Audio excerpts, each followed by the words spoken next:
Well, summer is in full swing, the tomatoes are taking off, and I've got some suckers that need pruning, so that's what I'm going to cover in today's video. Stick around.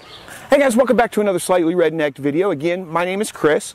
If you're not familiar with this channel, I help you to produce your own meat, eggs, and vegetables from your backyard, your balcony, your deck, your garage, or heck, even a spare room in your house if that's the way you want to do it.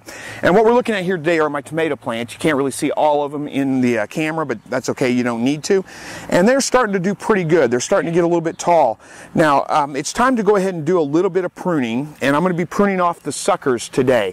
Before I get into that and show you exactly how to do that, let me just talk about why you might want to do this and why you might not want to do this. It's a totally optional step. It's not a necessary thing that you need to do. One of the reasons that I'm pruning the suckers off is because these plants are planted fairly close together and they are going to get big and bushy. So pruning off the suckers makes it a little bit more manageable. It cuts down on a little bit of the foliage, makes it a little bit easier for me to get to the tomatoes that are ripe when it comes time to pick them and to pull them out of there. So that's really the biggest reason I do it. There are some thoughts that pruning off the suckers gives more, lets the plant put more energy into producing fruit and things like that. That's not really my personal experience. It just makes the plant more manageable and not quite as bushy, easier to get to. All right, there are times when you don't want to prune the suckers off for sure, don't want to do any pruning, and that's if you're growing determinate tomatoes. These are indeterminate tomatoes. Now the difference is indeterminate tomatoes are going to produce all season long. Determinate tomatoes put on all their crop at once and then they're done. So if you don't know what kind of tomatoes you have, just, whatever you're growing, look it up online.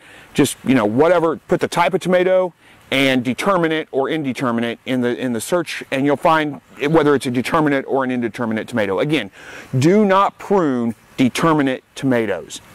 Only indeterminate tomatoes. The vast majority of the tomatoes that are sold in most of the big box stores, at least around here, are all indeterminate varieties.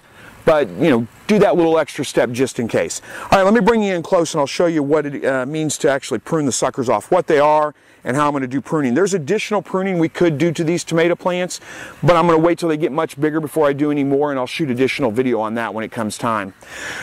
So let me bring the camera in close. We'll show you how this is done. All right, this is a pretty simple process. You might be able to see I've got a little bit of leaf damage and stuff here. Something's been eating these, probably slugs or some kind of a tomato worm or something like that. So who knows, I'll keep an eye on that and see what I need to do. But anyway, this is a pretty easy process. You've got the main stem that comes up, and then you've got these branches that go off to the sides. Those are the ones that are going to produce your fruit. This right here is the sucker. It grows right out between the main branch that comes off to the side and the main stem. And all I'm going to do is just grab a hold of that and just pinch it off. And that's it. And I'm going to go around and make sure I get them all. There's another one on this side that you can't really see. It's just a leaf.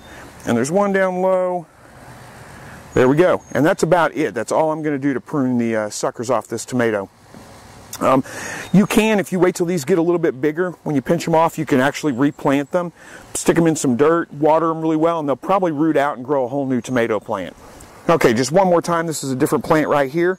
Again, I've got my main stem that goes up. I've got the branches that come off to the side, and then right there is the sucker. So I'm just going to grab it and pinch it off. I've got another one right here. Pinch that one off. And then this one's a little bit bigger, and I'm actually going to take off this whole bottom branch here. That's on the ground. There's no reason for it. Don't need it. There's another one growing right there. And I think that may be about it. And that's it. This plant is done. So as you can see, this is a pretty simple process. There's not really much to it. Again, it's totally optional. If you don't want to prune those off, you don't need to. I just do it because it allows me to grow my tomatoes a little bit closer together without them getting so bushy and all mangled together that it's hard to get in and get the fruit out. It just makes it a little bit easier to get to that kind of stuff. So anyway, that's about all there is to this video. Pretty simple process. This is part of my Seed to Harvest series where I showed planting these as seeds. I'm going to grow them all the way out to the harvest season and cover any kind of problems, mistakes I make, make sure that I make you guys have a good harvest. So if this is your first time gardening, stay tuned. I'll produce additional videos and we'll make sure that you have a great harvest this year. Thank you so much for watching, and as always, God bless.